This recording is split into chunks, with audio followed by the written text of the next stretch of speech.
mempressing diri kayak begitu. Jadi dirugikan dalam dua hal. Pertama, itu butuh energi. Kita sebenarnya belum menemukan keautentikan yang sesungguhnya. Nanti akan berpikir lagi, bukan ini deh kayaknya. Assalamualaikum warahmatullahi wabarakatuh. Jumpa lagi dengan saya Rudi Cahyo, masih di acara Jalan Penuh Makna di channel Rudi Cahyo TV Psikologi. Kali ini saya akan membahas tentang authenticity dan rasa bersyukur. Di video-video sebelumnya sebenarnya sering saya membahas tentang rasa bersyukur, terus kemudian ada kaitannya dengan keikhlasan dan autentisitas. Nah, kali ini ada bagian-bagian yang memang beririsan. Saya akan membahas tentang rasa bersyukur dan autentisitas. Beberapa hari yang lalu, saya itu secara kebetulan berada di sebuah obrolan. Ya biasalah ya, kalau teman lagi ngumpul itu kalau nggak cerita-cerita hal-hal yang berkesan, manis, membahagiakan, pengalaman masa lalu yang menyenangkan, atau justru sebaliknya, saling curhat, mengeluh, kurang ini, kurang itu, baik itu di dalam pekerjaan, keluarga, macam-macam. Dan dari keluhan-keluhan tersebut salah satunya ya tentang penyakit, kayak ya hal-hal ringan yang mungkin barangkali saja bisa menghambat gitu ya dalam pekerjaan, kayak flu, sakit kepala gitu. Sampai suatu saat saya bilang ke beliaunya ini, saya bilang begini, saya juga lagi pilek sih sebenarnya, ya. Tapi ya saya cuma membuang ingusnya ketika berlebihan. Tapi ya memang saya bukan tipikal orang yang langsung memutuskan untuk cepat-cepat minum obat. Karena buat saya ketika saya mendapatkan satu keluhan tertentu, baik itu secara fisik atau sakit fisik maupun yang lain ya. Karena sebenarnya saya itu biasanya dari sebuah peristiwa kecil, contohnya hal yang seperti ini, misalnya tentang sakit, keluhan-keluhan sehari-hari, itu sebenarnya kalau ditarik secara prinsip, itu juga berlaku buat hukum-hukum atau kita mengambil keputusan atau bersikap terhadap hal-hal yang lain. Misalnya tadi flu ya, saya tidak langsung minum obat. Ya tapi saya lebih berupaya untuk melakukan saja hal alamiah dari orang yang sedang banyak lendir atau sedang pilek, yaitu ketika berlebihan ya dibuang lendirnya. Saya cuma berpikir bahwa apapun yang saya sedang alami atau terima atau saya miliki saat itu atas sebuah alasan. Kayak kenapa sih kok lagi banyak lendir? Berarti mungkin ada sesuatu yang sedang difilter, atau ada sesuatu yang perlu segera dikeluarkan, tapi memang jalurnya hanya bisa dilakukan lewat lendir di hidung maupun di tenggorokan. Nah, itu membuat saya kemudian tidak segera atau tidak memutuskan untuk minum atau mencari obat. Ada dua sih sebenarnya kenapa kok saya memutuskan untuk tidak segera mencari obat.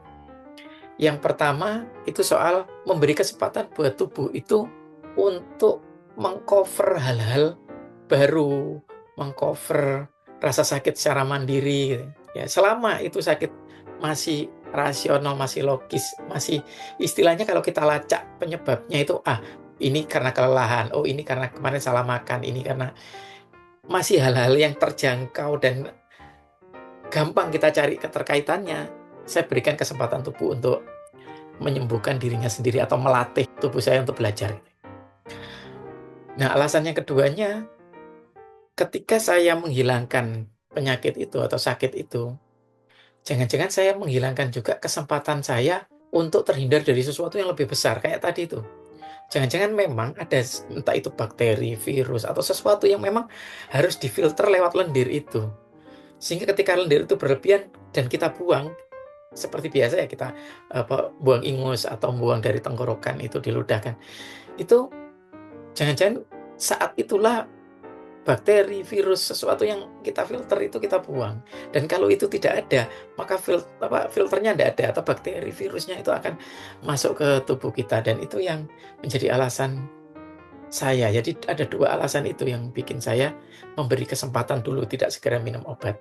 Nah, artinya ketika kita kaitkan dengan bersyukur, bahwa sebenarnya apakah itu kita sakit, apakah itu kita mungkin terkena musibah, apakah itu kita sedang sedih, kesusahan, itu jangan-jangan bagian dari cara Tuhan ya. Atau kalau mungkin barangkali kalau orang mau berbahasa secara lebih, eee, mungkin non-religius itu ya cara alam gitu ya. Cara alam untuk melindungi atau menyelamatkan kita. Mungkin ada orang yang sering berlendir gitu, itu jangan-jangan secara bertahun-tahun itu sudah melindungi diri kita. Sama kemarin kayak misalnya waktu zaman Covid, mungkin kita lebih banyak jangan-jangan ada orang yang, "Kok saya tiba-tiba flu," dan seterusnya. Ya satu sisi bisa jadi itu kekhawatiran, "Ah, ini jangan-jangan bagian dari gejala Covid-nya." Tapi bisa juga itu adalah cara tubuh kita juga memfilter dari virus itu gitu. Karena itu kan sebuah reaksi alami. Kayak ketika kita terinfeksi sesuatu, kemudian sel darah putih kita berproduksi untuk meningkatkan imun, ya itu mekanisme alami dari tubuh kita yang memang Tuhan itu sudah ciptakan itu ada sistemnya di situ. Nah, jadi kalau kita menjangkau secara lebih luas, ini bukan berarti saya kemudian menyuruh atau menginspirasi buat teman-teman untuk, "Ah, nggak usah minum obat, nggak usah ke dokter." Bukan begitu. Artinya kita itu harus aware sebenarnya dengan tubuh kita. Dan selama itu terjangkau oleh kesadaran kita, jadi kita bisa melacak apa penyebabnya, kemarin kita ngapain, oh karena kemarin kehujanan dan seterusnya, itu enggak apa-apa. Artinya kita berikan kesempatan buat tubuh untuk belajar. Nah, ini termasuk ketika kita perluas ke aspek psikologis ya, tidak hanya ngomong aspek fisik. Bisa juga ini ngomong soal misalnya keluhan sehari-hari ya, berkenaan dengan tekanan psikologis. Saya kok sekarang ini sedang kok sering gundah, sering sedih, merasa agak stres, kerjaan banyak gitu misalnya loh ya. Nah, jangan-jangan dengan beban stres itu, kita itu sedang difilter atau diselamatkan dari hal yang lain. Kenapa sih kok kita tegang? Kenapa sih kok kita eee, nervous? Kadang orang kan lebih banyak mengeluhkan, "Wah, lebih baik saya hilangkan aja nervous ini, saya bilang hilangkan tegangan ini." Bagaimana cara menghilangkan nervous, cara menghilangkan ketegangan, terus kemudian jadi lebih panik. Padahal sebenarnya rasa nervous dan tegang itu jangan-jangan itu dipersiapkan buat tubuh kita, buat diri kita, buat psikis kita untuk menghadapi sesuatu. Ya kayak grogi ketika kita mau tampil. Grogi itu membuat diri kita itu prepare. Kecemasan membuat diri kita itu bersiap-siap.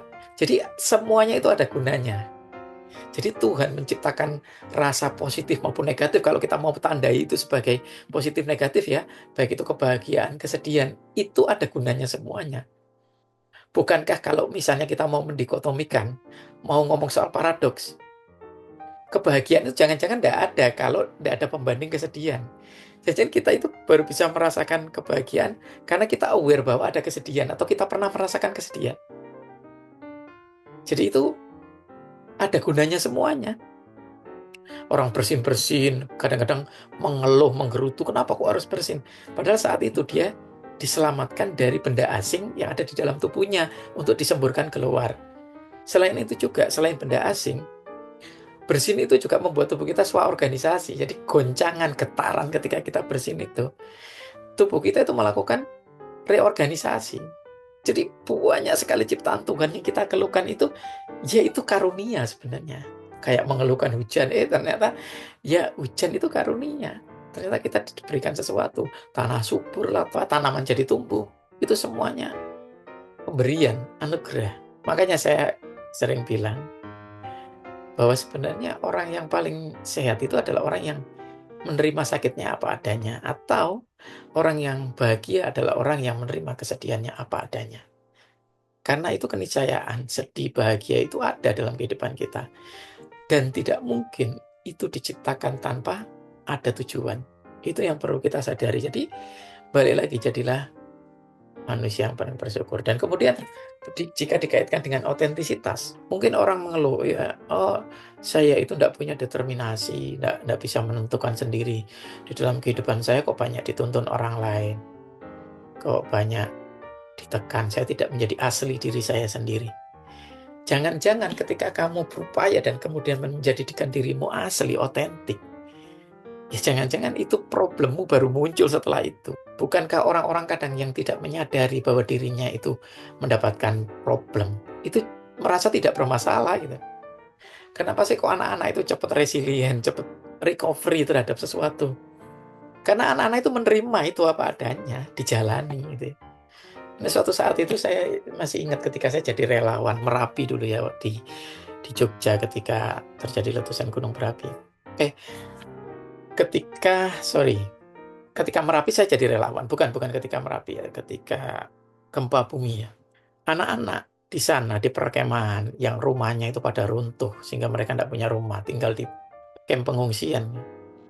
Mereka di sana itu ya tetap bermain, kumpul sama temannya dan sangat ceria karena mereka tidak pernah punya kesempatan berkumpul di situ. Bukan berarti saya kemudian lebih baik kondisi itu daripada ketika tidak ada gempa. Bukan seperti itu. Tapi anak-anak itu cepat sekali resilient karena mereka menerima kondisi itu. Bahkan ketika teman saya itu memberikan treatment ya dengan menggambar gitu. Suatu saat ya ada treatment psikologis dengan menggambar. Dan ketika selesai gambar itu diminta sama mereka, boleh ndak ini saya bawa gitu. Teman saya menjawab dengan enteng, ya boleh dibawa pulang nanti ditempel di dinding. Lupa teman saya ini kalau mereka sudah tidak punya rumah. Dan dengan sangat ceria mereka anak-anak ini menjawab, omahe wis roboh ya mas. Tapi dengan sangat ceria mereka menjawab itu. Artinya situasi itu bukan beban buat mereka. Ya dengan demikian sih sebenarnya gampang aja kita membantah. Oh ya, karena anak-anak nggak mikir kan, yang mikir kan orang tuanya. Ya kalau kita mau defense terus ya kayak begitu kita selalu mengcounter. Padahal sebenarnya kita ngomong seperti itu pun karena kita sebenarnya ya bukan pribadi yang gampang resilient seperti anak-anak ini. Kita berkomentar kayak gitu, oh kan orang tuanya yang mikir.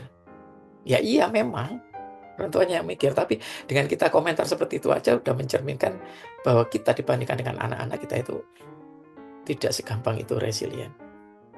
Ya bisa dimaklumi sih karena orang dewasa lebih banyak menanggung bebannya ya. Tapi ya kadang-kadang berefleksi untuk berpikir seperti anak-anak ini. Yang keotentikannya itu apa? Keotentikannya itu otentik gitu loh. Jadi kayak core of the core gitu ya. Kayak keotentikannya itu bukan karena kita berupaya memaksakan diri, mempressing diri kita untuk menjadi otentik, tapi ya memang beneran otentik. Ini yang kadang-kadang kita, wah saya itu dideterminasi orang lain, saya itu disuruh-suruh di pekerjaan itu kok banyak sekali sehingga yang menutup kesempatan saya untuk melakukan hal yang menyenangkan buat diri saya sendiri. Kita mengeluh seperti itu misalnya ya. Ya jangan-jangan dengan begitu itu kita tidak perlu menanggung beban yang lebih tinggi. Karena apa? Karena kita disuruh, kita diperintah, berarti kan tanggung jawabnya yang memerintah kan, yang memberi pekerjaan. Gitu. Artinya tanggung jawab akhir lah paling tidak. Artinya kita itu sudah dikasih pembagian tugas, berarti kan kita cuma cukup melaksanakan tugas kita. Coba kalau ketika kita jadi otentik dan kemudian menyadari bahwa, wah orang ini lagi mendeterminasi saya, menguasai saya. Wah, saya sedang dipaksa ini. Saya harus sadar dong kalau saya sedang dimanfaatkan dan seterusnya. Sehingga kita jadi semakin sibuk dan kita itu jadi semakin rumit problemnya. Tapi ketika kamu tidak mempressing dirimu untuk menjadi otentik yang kalau mau kita kasih istilah baru otentisitas yang palsu ini. Pertama kita dirugikan dalam hal kita berusaha menjadi otentik itu sudah energi tersendiri. Ketika menjadi otentisitasmu itu palsu karena sebenarnya kita sendiri tidak tahu diri kita yang asli itu kayak apa.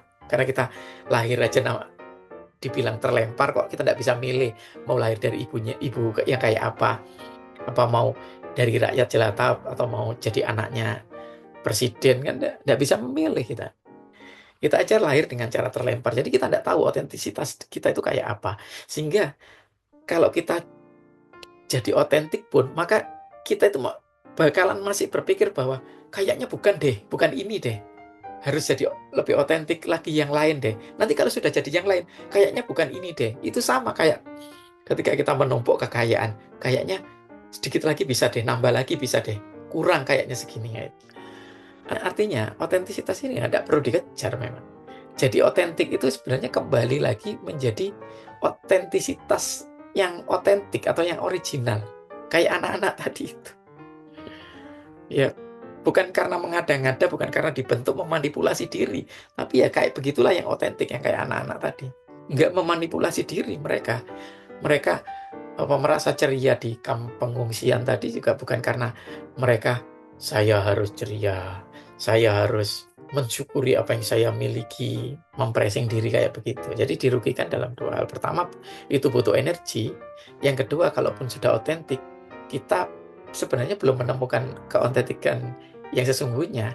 Nanti akan berpikir lagi, bukan ini deh kayaknya. Gitu. Kembali lagi ke quotes tadi ya, untuk menutup pembahasan kita kali ini, yaitu orang yang paling sehat adalah orang yang menerima sakitnya apa adanya, tidak melulu komplain, dan orang yang paling bahagia adalah orang yang menerima kesedihannya apa adanya. Demikian dari saya, sampai ketemu lagi di video selanjutnya di Jalan Penuh Makna, masih selalu di channel Rudi Cahyo TV Psikologi. Terima kasih sudah menonton. Assalamualaikum warahmatullahi wabarakatuh.